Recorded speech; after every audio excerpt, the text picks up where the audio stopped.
Ho, holla! It's MJ from Ultra Love TV. Happy Monday, everybody. It is Monday. I've been away for a week on a retreat. Thank you all for your well wishes. It was glorious. That's what retreats are for, to unplug. I was unplugged for 4 days and excited to get back on it and also create a little bit healthier lifestyle and habits and patterns on the daily. So yeah, thanks everybody. Anyway, we're back. We're back with the daily messages. So let's see what we get, shall we? Ooh, how's Shazam?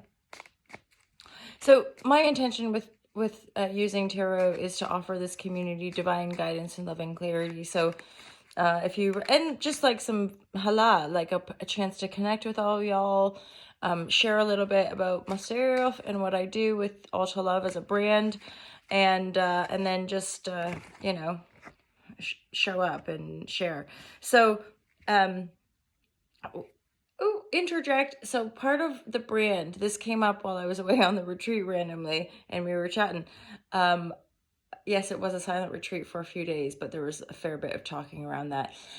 Anywho, people spoke of clothes, and then it came out. I did get to talk about Ultra Love a little bit, and I mentioned because somebody said like, "Oh, I like your top," and I was like, "Oh, I upcycle everything, so I buy only secondhand, like charity shopping, eBay. This is a recent upcycled purchase, hala eBay. So yeah, to all of you people endeavoring to consume more consciously and more harmoniously as well, because the reason, by the way, here I go, girls, what's my weakness? It's like consumption and consciousness.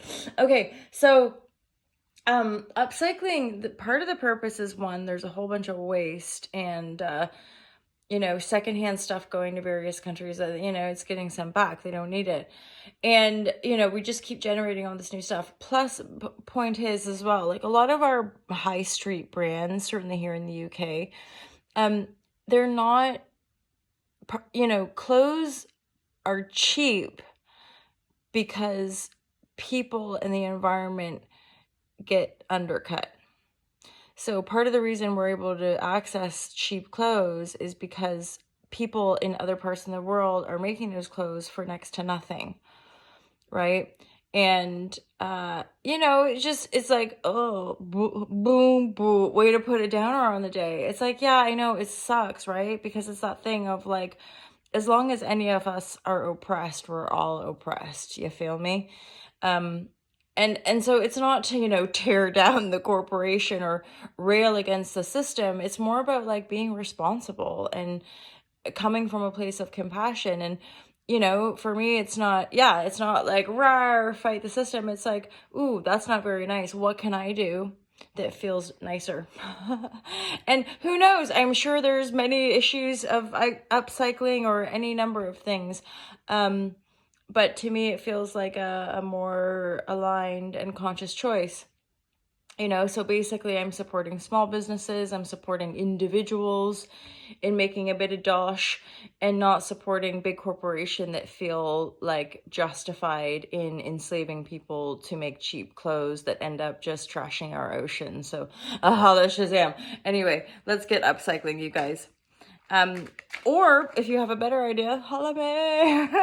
So, okay, let's go. There's divine guidance and loving clarity in these readings, along with a whole bunch of rambling, because that's part of it too.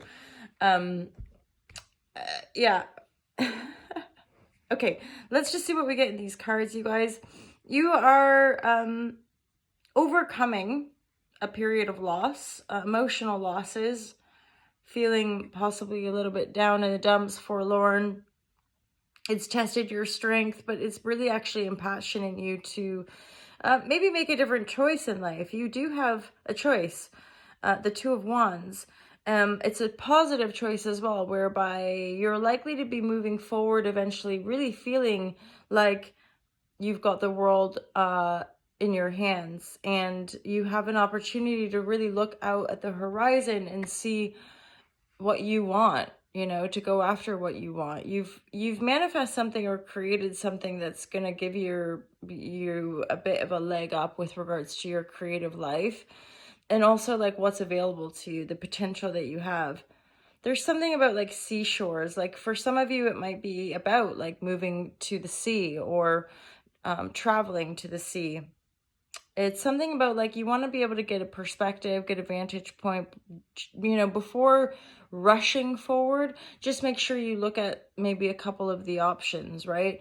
Especially when you've been through a few of these life cycles which have challenged certain losses, or you know, you've overcome grief, you've overcome heartbreak and that kind of stuff. There's a sense of when you overcome that stuff, you can move forward with greater wisdom, right? To not repeat certain patterns again. You are likely to receive messages. Oh, this is excellent. You're likely to receive messages which are going to help you feel better. Nine of Cups is a really lucky card. It's a, you know, autonomous card. It's just genuinely feeling good in who you are. And remember that with regards to, you know, balancing your energies or refining your sense of self. Only we help each other out, of course, but as an individual are the one that's responsible for that. You know, like the Nine of Cups is an autonomous card, as is the Nine of Pentacle. So the idea with the tarot is that any of us to genuinely create a 10 of Cups, like super supremely happy, 10 of Pentacle, manifest the life you want, exactly you know, everything you could want and beyond. Ultimately, to get to those number 10s, we have to effectively become that in self. We have to become, you know, abundant and whole and generous. We have to become feeling good in ourselves as we are, right? Feeling lucky as we are as an individual. And that ultimately does help carry us through to create more of that in then our intimate relationships and our professional and etc. And again, it's not to say we're not helping each other along the way. It's just that oftentimes, and I would say even in our culture, there's just that sort of rush to get the thing, and it's not like the thing is necessarily what's gonna kind of be the be all and end all, right? We, the individual, are still responsible for our own healing and our own generating of the good vibratory, right? Like, and ultimately our own choices. So you're probably kind of coming into that actually with regards to this healing and having choices, and